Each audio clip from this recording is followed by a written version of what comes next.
자, 여기서 중요한 점 한 가지. 회사를 다니신 분들은 인컴을 줄이기 위한 방법이 401k IRA밖에 없다고 생각하실 수도 있는데, 초기 부업 시작하신 분들이라면 인컴보다는 익스펜스나 디덕션을 보실 수 있는 상황이 발생하실 수도 있기에, 직장인 분들께서도 부업을 하시던 분들이라면 부업을 통해서도 나의 인컴을 줄이실 수 있는 아이디어가 되실 수 있기에, 참고로 이 부분도 도움이 되실지 않을까 싶어서 말씀드리고요. 안녕하세요. 재정하는 남자 최준호입니다. 요즘은 건강보험과 메디케어 가입 및 변경기간으로 그동안 보험이 없으셨거나 혹은 가지고 계신 보험에 대해 빨리 변경하고 싶으셨던 분들에게 가장 바쁜 시기 중 하나인 것 같습니다. 물론 저 또한도 요즘 바쁜 시간을 보내고 있고요. 이미 지난 영상에서 가입 기간에 대해 설명드렸지만 중요한 기간이기 때문에 잠시 후에 다시 한번 리마인드 해드리도록 하겠고요. 오늘은 이 또한 이미 시작된 이벤트이지만 제가 지난 영상에서 놓친 부분이 있기 때문에 설명드리고자 영상 준비해봤습니다. 그 내용은 처음에 말씀드린 바와 같이 건강보험 갱신에 대한 내용입니다. 자, 건강보험 갱신 기간은 말씀드린 바와 같이 이미 시작이 됐으며 기간은 10월 1일부터 12월 15일까지입니다. 여기서 간혹 많이 듣게 되는 질문이 있는데, 건강보험 갱신 기간에 뭐가 달라지는데 갱신 기간을 신경 써야 하는지 묻는 분들이 많으신데요. 굉장히 중요한 질문입니다. 몇 가지 이유가 있겠는데요. 우선 첫째, 보험회사 혹은 플랜이 변경될 수도 있습니다. 실제로 2023년까지는 오스카 건강보험을 많이들 쓰셨는데 2024년부터는 오스카 건강보험이 없어진 걸 보실 수 있죠. 이와 같이 내가 어떠한 건강보험 회사 플랜을 가지고 있었는데 업데이트를 하지 않는다면 내가 원하지 않는 보험회사로 자동 변경이 되실 수 있기 때문에 꼭 확인해 보셔야 합니다. 그리고 두 번째, 여러분들이 가장 중요하게 생각하시는 바로 건강보험료에 대한 변화 때문인데요. 직장을 다니시는 분들이라면 월급이 보통 매년 오르실 것이고 그 이외에는 다른 큰 변화가 많지 않을 수 있습니다. 얼마나 오르는지에 따라 내가 커버드 캘리포니아로부터 보조를 받게 되는 금액의 영향이 생기기 때문에 급여에 대한 업데이트가 굉장히 중요합니다. 자, 여기서 이렇게 생각하실 수 있죠. 월급이 오른 내용을 업데이트하게 되면 보조도 못 받고 보험료가 오르기 때문에 변경을 안 하는 것도 좋겠다 생각하실 수도 있는데, 만약에 급여가 올랐음에도 불구하고 보조금을 지급받아 보험료를 적게 납부하고 계셨는데 연말에 세금 보고를 하셨을 때 금액에 큰 차이가 있는 경우에 페널티를 내실 수도 있기 때문에 오르셨다면 꼭 변경 기간 내에 에이전트 혹은 커버드 캘리포니아의 도움을 통해 업데이트를 하시기를 권장드립니다. 보험료가 올라갈 경우에 대해서만 이야기해서 기분이 별로 그닥 좋지 않으실 수도 있는데, 반대로 웃으실 수 있는 내용에 대해서도 말씀드려 보겠습니다. 자, 무슨 말이냐면 커버드 캘리포니아를 통해 우리는 건강보험료를 보조를 받아 보험료가 낮아질 수 있다는 걸 이미 많이들 아실 거라고 생각합니다. 자, 그렇다면 보조를 받으려면 인컴이 낮아져야겠죠. 혹은 하우스홀드, 가족 수가 많아지거나요.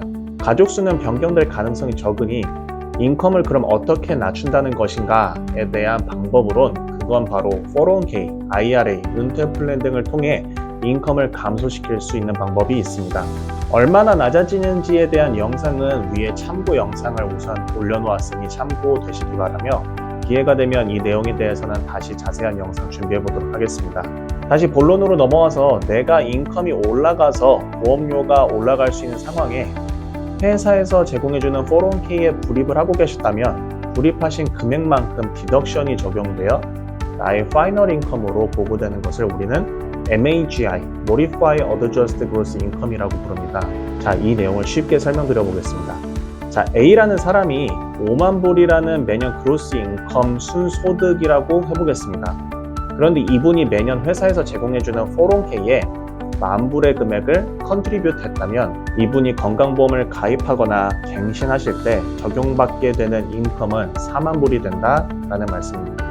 똑같이 IRA, 개인 은퇴 플랜 또한 같은 맥락으로 401k를 제공해주지 않아서 IRA를 통해 가입하셨던 분들도 위와 같이 10,000불을 똑같이 불입하셨다는 예를 적용받게 되면 인컴은 4만 불이 되게 됩니다.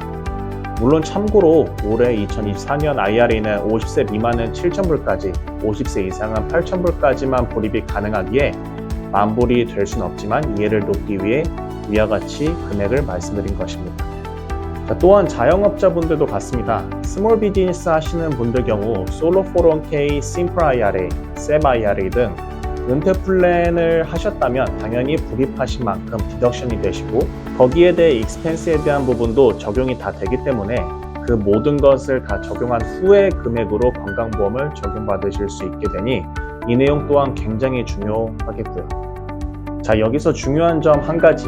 회사를 다니신 분들은 인컴을 줄이기 위한 방법이 401k IRA밖에 없다고 생각하실 수도 있는데 요즘 부업을 많이 하는 시대에 우린 살고 있죠. 요즘 쉽게 볼 수 있는 우버나 리프트 그리고 아마존 셀러 등으로 인한 수입도 있겠지만 그곳에서 발생되는 익스펜스나 디덕션을 볼 수 있는 부분들이 있죠. 초기 부업 시작하신 분들이라면 인컴보다는 익스펜스나 디덕션을 보실 수 있는 상황이 발생하실 수도 있기에 직장인 분들께서도 부업을 하시던 분들이라면 부업을 통해서도 나의 인컴을 줄이실 수 있는 아이디어가 되실 수 있기에 참고로 이 부분도 도움이 되실지 않을까 싶어서 말씀드리고요. 단, 이 부분에 대해서는 꼭 CPA분들과 이야기를 하셔서 활용하실 수 있기를 참고드리고 CPA분과 AGI에 대해 정리가 되셨다면 건강보험에도 적용하셔서 도움이 되실 수 있기를 바랍니다. 자, 마지막으로 지난번에 말씀드렸던 것처럼 지금은 건강보험 가입 기간입니다. 11월 1일부터 내년 1월 31일까지 다만 내년 1월 1일부터 건강보험을 사용하시고 싶으시다면 12월 31일 전까지 꼭 가입하시기 바라며 1월 31일 마지막 날에 가입하신 분은 2월 1일부터 사용 가능하시니 참고드립니다. 자, 그리고 많이 헷갈려 하시는 부분 중 하나인 가입 대상자에 대해서 정리를 드려보자면 미국 시민권자 혹은 영주권자가 아니더라도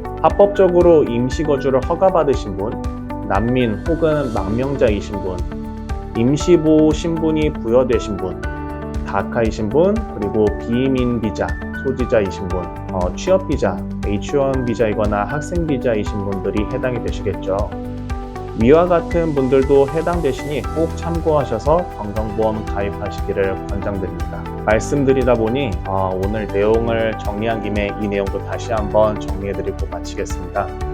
자, 건강보험 오픈 기간이 아니더라도 언제든 건강보험이 가능하신 분들 있다고 말씀드렸습니다. 이 경우에는 직장을 잃거나 타주에서 이사 오시거나 결혼을 하시거나 아이를 가지시거나 이러한 특별한 이벤트가 발생하신 경우에는 언제든 건강보험이 가입 가능하시니 중요한 내용이라 다시 한번 이렇게 참고드리며 오늘 내용에 대해 다시 한번 영상을 찍게 된 이유는 모두들 아시겠지만 중요합니다. 내가 건강해야 하고 싶은 일도 즐길 수 있는 일도 즐길 수 있기에 건강보험에 대한 보험료 아깝다고 생각하시지 마시고 나를 위한 투자로 생각하셔서 아픈 상황에서도 병원을 가야 할지 말지 고민 줄이시고 건강한 삶 이루시길 바라며 오늘도 영상 시청해 주셔서 감사드리며 늘 좋은 일들만 가득하시길 바랍니다. 감사합니다.